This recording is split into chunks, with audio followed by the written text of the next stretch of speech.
Welcome everyone to the IELTS Civics Network meeting for February. It's February 23rd, 2022. Glad to have you here. I hope you all had a nice holiday weekend and that you're feeling refreshed and ready to talk about IELTS Civics. Let me show you our agenda today. We're going to start with a CDE update, talk in general about some items for civic participation in IELCE. We're going to mention the Civics Exchange again. Portia LaFerla will tell you a little bit about citizenship preparation. And then we have Marci England here with us, who's going to tell us about resources for students that her agency has put together. So we're really excited to have Marci with us today. And also just reminding you, if you have something to share that your agency is doing well and you'd like to let us know about it, please email me, lbhoward@casas.org. We'd love to have you participate as a presenter at the next meeting. So let's go into our CDE update. If you were at the WIOA 2 meeting, you probably heard about this, but I wanted to tell you a little bit about it. Again, reminding you about the continuous improvement plan, the CIP, that it's now available on the OTAN website. And to remind you that the IELCE report this year is going to be separated from the CIP. It will be on the CASAS website as it was 2 years ago. It's not yet ready to find the electronic copy, but the IELCE report summary is posted and has been posted.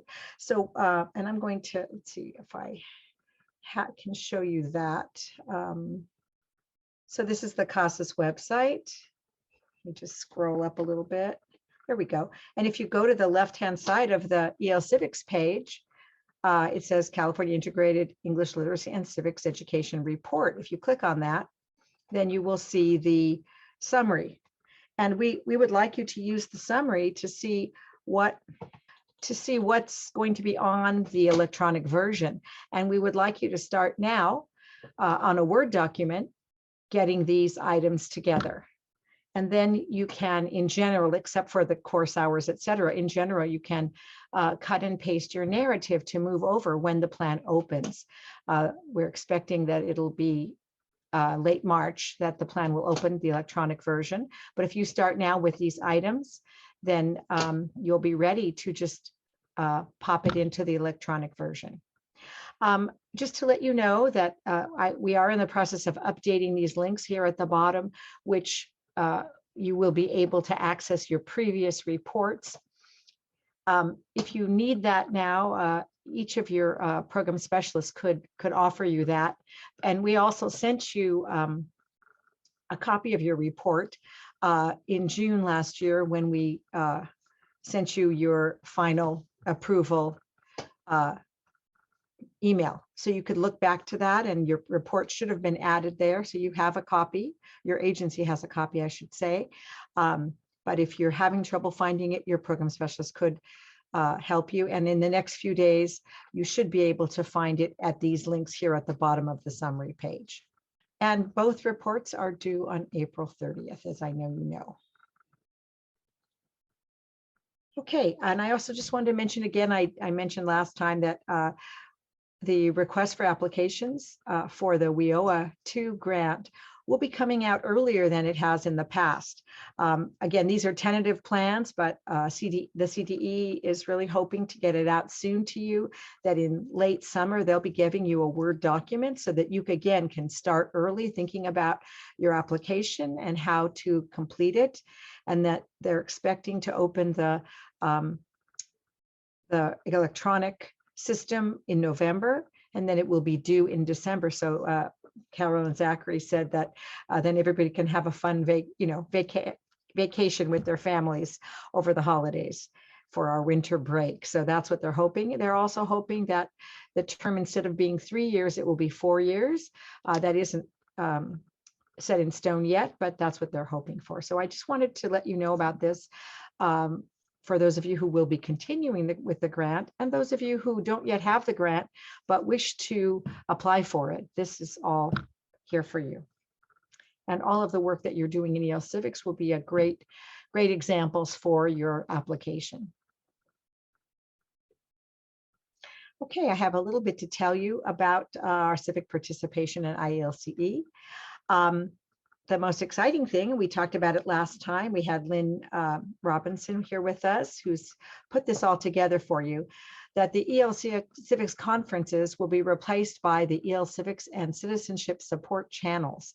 The EL Civics one is available to you now. Again, I've given you a link to it here. So you can link directly. You can also find it on the, I think under the What's New in the COAAPs webpage. And then the Citizenship Preparation Support channel will be opening on March 1st. I will be sending you that link when I get it after March 1st, but you can just go under What's New of the COAAPs webpage and find it, and we'll also have a link to it on the EL Civics page. Oh, I thought I fixed this. The support channel includes pre-recorded presentations, forget this S here, sorry. And the strands include program implementation for the both programs, TOPS Pro topics, instructional resources. The EL Civics Network meetings are recorded, as you know, and they will be placed there. So I'll send a link to the EL Civics Network, but even better, you can just access them at will on the EL Civics support channel. And there's also a publisher's corner to hear what publishers have as materials for both EL Civics and citizenship. I want to report to you that we have a new COAAP 37.5. Sandra Watts of Santa Ana College had this idea to put these two together. So as you know, 37, the civic objective is qualities of an effective employee. And then what she wanted to do was combine a task from Civic Objective 33 and Civic Objective 37. So we have both identifying, comparing U.S. work expectations so that students would understand the qualities needed to get a job, keep a job, and then they would do a simulated interview using what they had learned in task 1. So those are the two tasks. It's up on the website now, and we hope you'll consider using it. And if you have an idea for a new COAAP, this one was easy because we just took two tasks from two different places, put it together with a new rating scale, and it was pretty easy to do.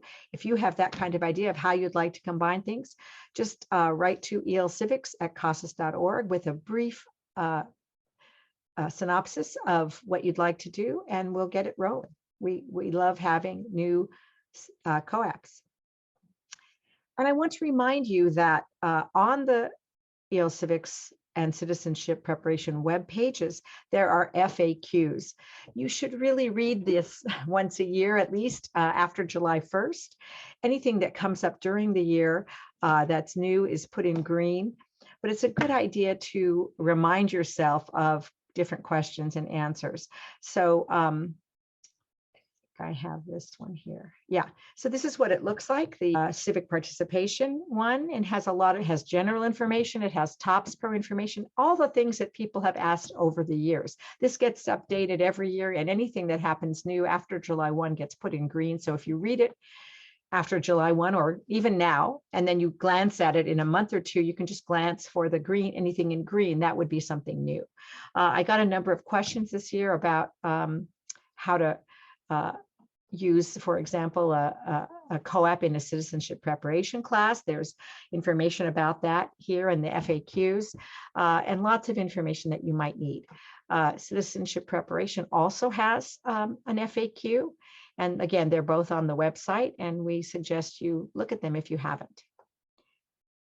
So these are links right here. So link when you get the slides, which I will send to you today or tomorrow. You will do that. I can go ahead and put the link in also, but it's a very long link.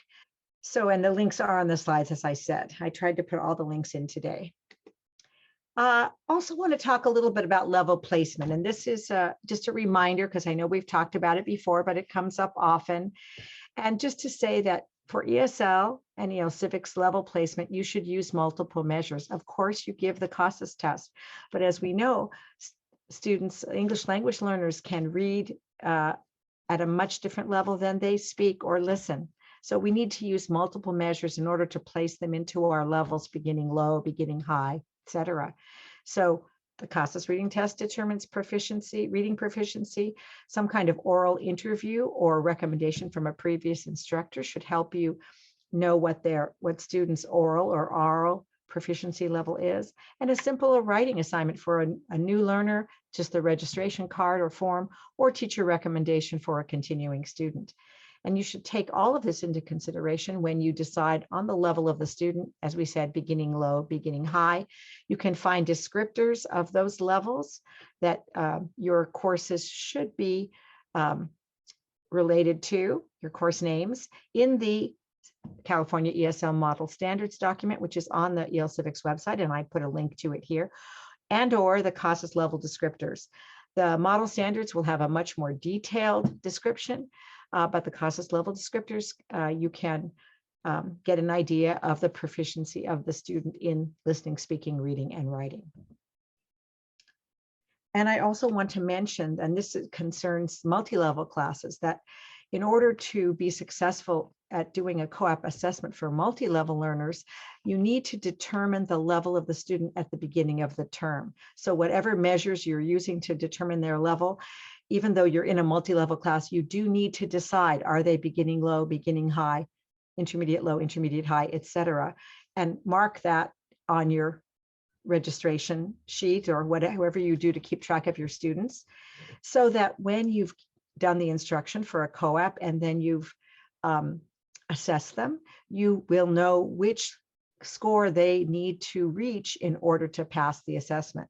So very important to know the level of a student in a multi-level class. And then when you move them to a new level, you change that record. And then when you teach and then assess a COAAP, again, you should have an idea of which level they are, so that you'll know whether they've passed or not passed the assessment.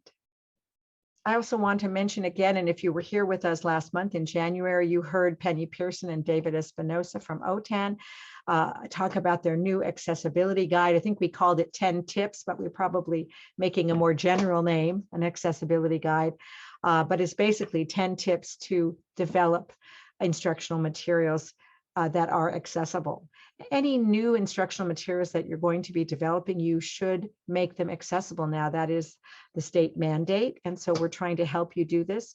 It is also a requirement for any materials that are submitted to the Civics Exchange. But whether or not you're submitting to the Civics Exchange, you should start making all of your materials accessible. So I sent it to you a few weeks ago, those of you on my Civics Network email address list, and I will send it again with the notes from this meeting and the slides from this meeting. And it will be posted both on the Civics Exchange website and on the Civics website, CASA's website as well, as soon as it's finalized. So, and last month, we had Larry Ann Torres and her staff speaking to us about their needs assessment. And it made us realize that we should help you or give you some suggestions for shortened objectives. So we know that we have these objectives, and we talk about these civic objectives as being for teachers to understand. In TE, we have shortened the objectives in order to put them in our TE system. And so you already have this, but this is still pretty high level language.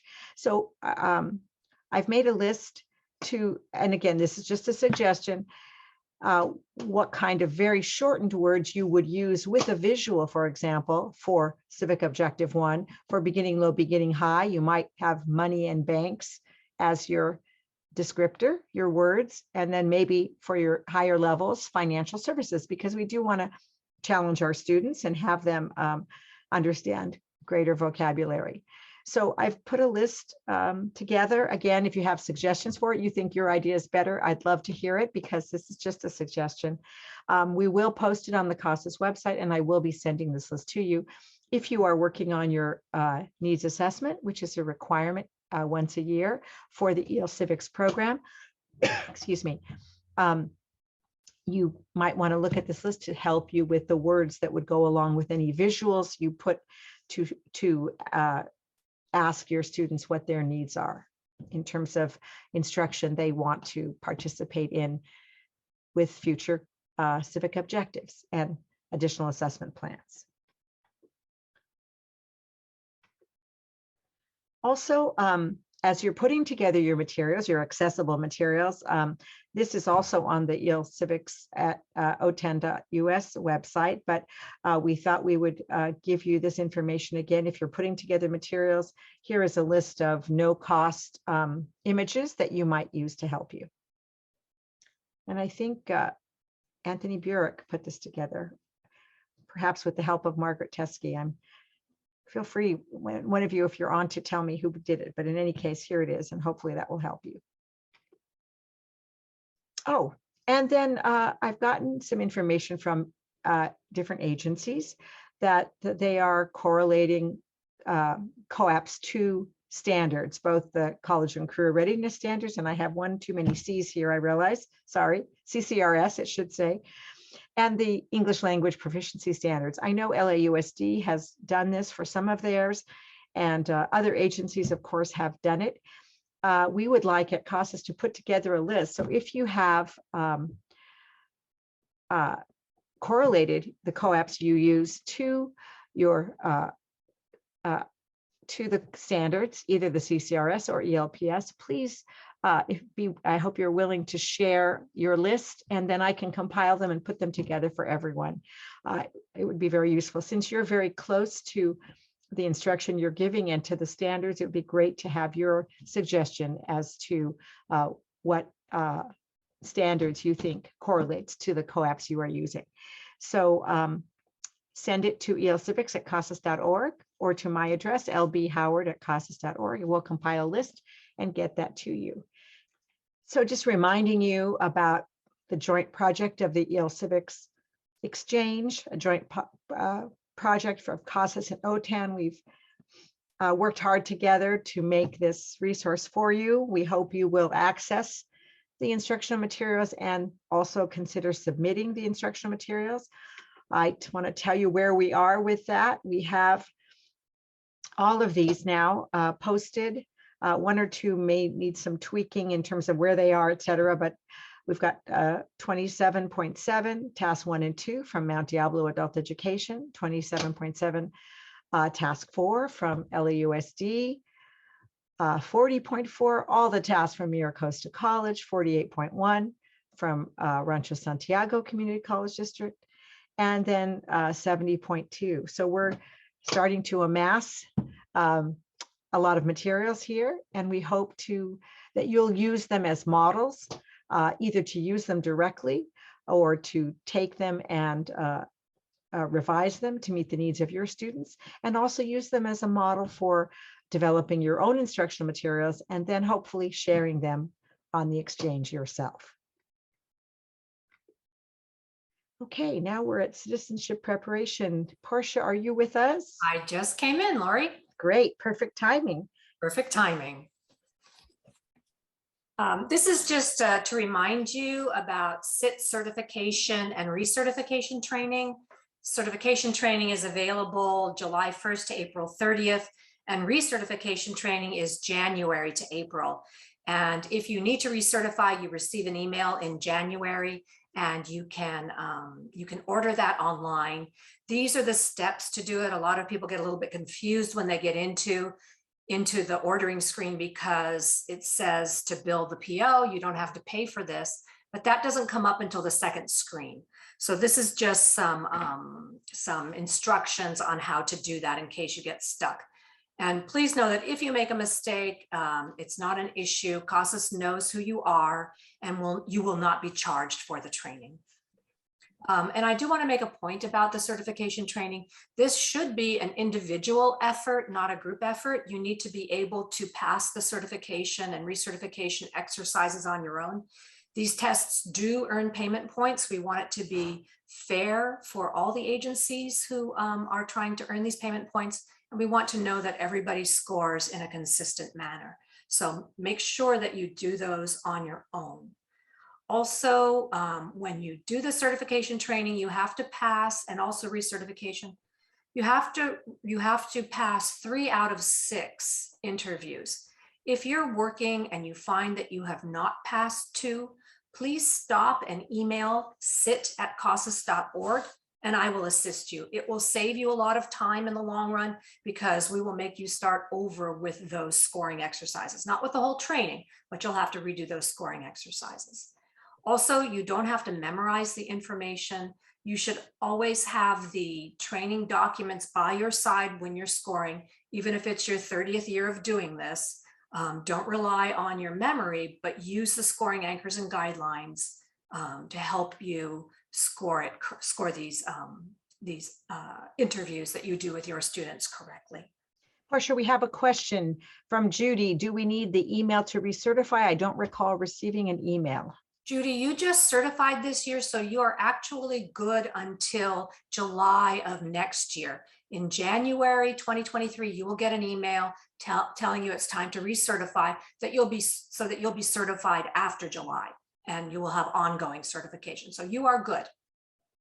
Great. And so everyone else should have received a letter in January. And if you didn't, let us know. And you can always check your certification on the CASAS website. You can check all of your training certifications there. But if you're having problems, again, just email sit@casas.org with any questions and we'll help you out. As we were saying before, your certification expires every year on June 30th. January of that year, you will get an email telling you to recertify between January and April, and then you'll be certified after June 30th and for the following year. Okay, great. Thanks. So we have until April 30th in a month or two, right? In 2 months. Yes, and I would recommend you not wait till the last minute. It gets a little bit crazy. Okay, thanks. And we really can't give you an extension. So please start before that in case you should have any problem or get sick, unfortunately, or something.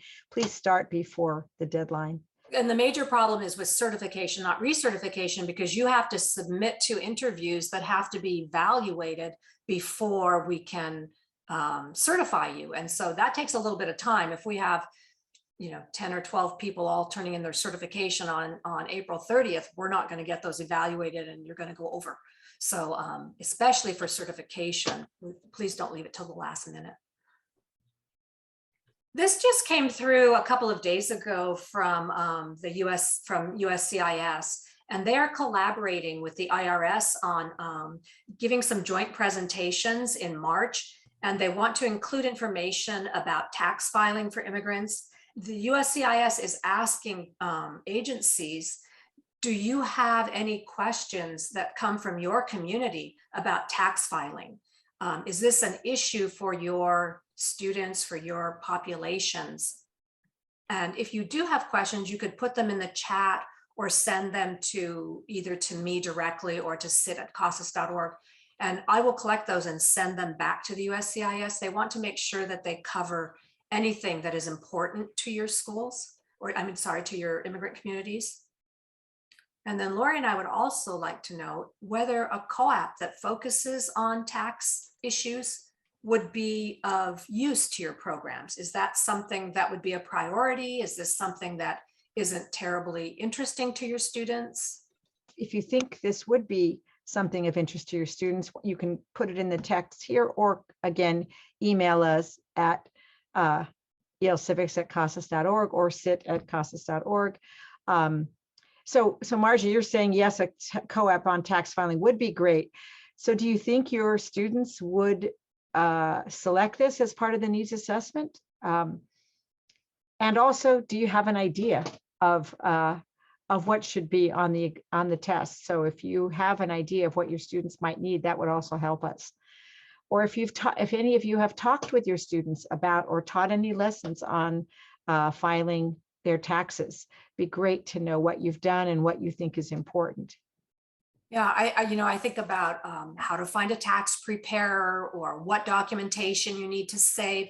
We can't give them legal advice, but are there other things that would be, even for immigrant integration, I think it fits in very well in, is it financial, what's it called, Lori? Financial security, financial literacy, in the immigrant integration indicators, there's something in Yes. there. Yes, So financial security. it would be so helpful if people had ideas, if they would send them to us, and maybe think about this a little bit. And if it's not of interest in any way, we'd like to know that as well.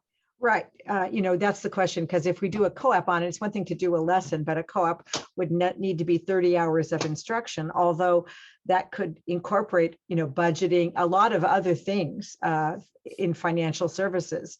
So right now, our COAAP 1, for example, or Civic Objective 1 is just banking, and other ones are just those kinds of things. But certainly this COAAP could have a lot of depth to it about finances and include tax preparing.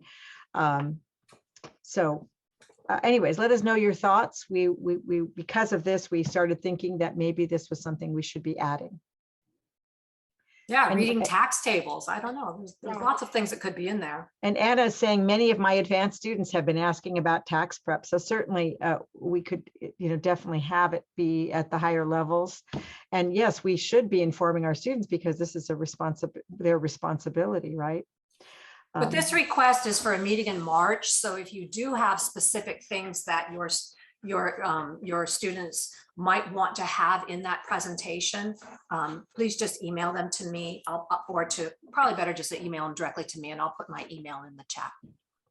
Okay, great. So just some other information.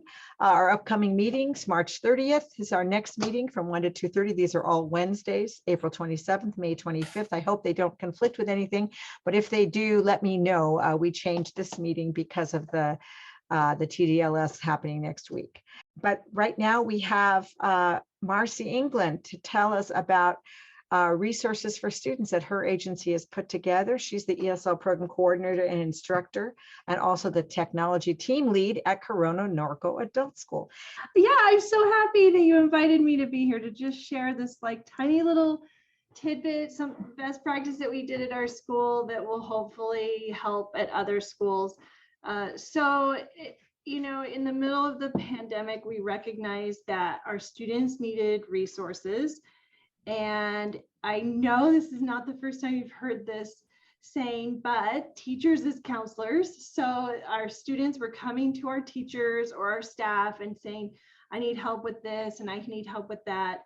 And we recognized that what our students needed help with was becoming bigger and more than maybe something teachers could just Google, or staff members, and our students, their needs seem to be a little bit greater now than they were a few years ago, or maybe they're more articulate, or I'm not sure, but we recognize that more students were coming to us with needs. And our school district put out a resource page. We looked at it, we thought, oh, this is really great, but a lot of it only applies to K-12. And so we thought, how can we, and again, this was in the middle of pandemic/crisis living. So we were really just how can we as quickly as possible put together a resource page that is effective for our students, but also has equitable access between staff members, what can we do? And so what we did is, this is our website. This is what it looks like to anyone that visits our website. And I just threw up a link right here that will take students right to, we made a resource Padlet. And I know Padlet, sometimes with Padlet, I'm like, oh, Padlet's so 2017, but it was really kind of low tech and worked really well for us. So we just used this Padlet and we put together, these are called bookshelves, and they're just bookshelves of resources. So then when a student comes into my classroom and they just say, Mrs. England, I'm looking for a new job. Do you know if anything's come up? I can say, oh, you know what? Let's check this Padlet. And so I can just check it. These resources, the cool thing is they're constantly updated. I'm going to talk for just a minute about that. You'll look right here. It was updated 17 hours ago.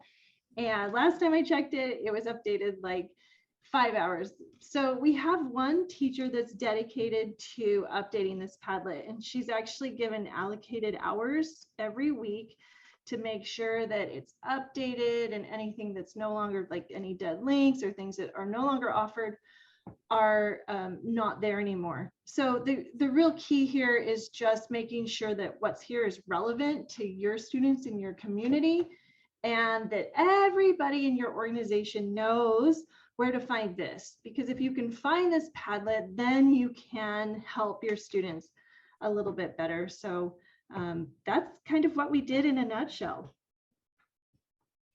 And so we have a question. Is it a Yes. tablet or a Padlet? Padlet, yes. So this is at padlet.com. And the teacher that put this together, I think she even has a free account. I don't know if she has a paid account or free account, but you can do this with a free account. You can make 3 Padlets, I think, with a free account. So yes, padlet.com. So maybe we'll put that in the chat. And also, who's updating it? So we have one of our ESL teachers that's updating it, and she has allocated an hour or 2 extra a week to be able to have time to update this. And I think that's really key, because you really need just someone that's committed, like, I need to do this. If it was on my plate, I'd probably be like, I didn't get to it. But someone that's really passionate, that can focus on it, that has a little bit extra time, that can handle that. And this is so cool, Marcia. When I heard you talking about it in this other meeting we participated in, I just remembered when I was in the classroom how difficult this was for all the teachers to have it, or each teacher sort of put together their own list. And it's so great, instead of that, to have one person be responsible, to have everybody access. And you said that students can also go onto the website and access it themselves, correct? It's not just public. It's just on our public. Anyone can access this. It's resource. These are free resources in the Corona community that anyone can access. Yeah. So if they know, if we teach our students how to get there, then they can help themselves as well.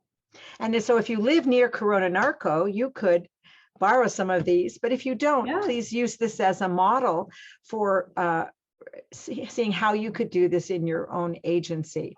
And this would be so great, because we all need to be offering our students good resources. I'm happy to share. You know, I think for me, getting started with this, I kind of was like thinking bigger and like, okay, I can add it to our website because I manage our website, and I could do it as a drop down, and I just was thinking too big. And this is just basically a bulletin board. It's a virtual bulletin board. And I think sometimes we don't have to do big and grandeur. This gets the job done in a really organized fashion. And I really appreciate you saying that you're giving a teacher an hour a week, or whatever it is, that you're paying a teacher to do this, because we really need to pay our teachers for their work.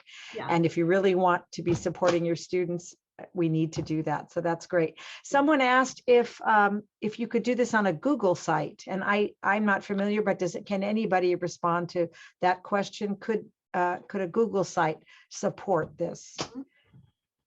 I would say absolutely. I mean, really, it's just a matter of, however, if you have someone that is really great at making Google sites, then absolutely that would work too. There's also, there's like a sister to Padlet. Now I can't remember what it's called, but that would work too. It's just a virtual bulletin board, and yeah, Google Sites, great too. Mm-hmm. And Margaret, Marci said that one of the teachers is paid to update the site with the posting items. And Carla suggested that this would be a wonderful way to have students experience or utilize their digital skills by accessing this Padlet too. So it's a twofer, instructional as well as informational. So Cindy says here, gave us a link for one that LACOE uses for LA County. It's more on homeless resources, but she gave that in case some of those resources would be helpful. Great. Well, everybody's being very positive about this. Thank you. So I'm so glad you shared, Marci. Thank you for being our role model. And I hope all of you will consider doing this for your agencies, or perhaps if you're in an area with someone else, you could work together, team up to set up a set of resources for your region or your area, your community. And I hope you'll share next time what you've done. And thank you, Marci, for giving us the link again. If you have anything to share, any great idea, we'd love to hear it. Otherwise, I think we've come to the end of our content. Our next meeting is March 30th from 1 to 2:30, and we'll see you then. If you have any other questions, feel free to email us at elcivics@casas.org for elcivics or sit@casas.org for citizenship preparation. We'll talk to you next month. Thanks for participating today. Thanks, Lori.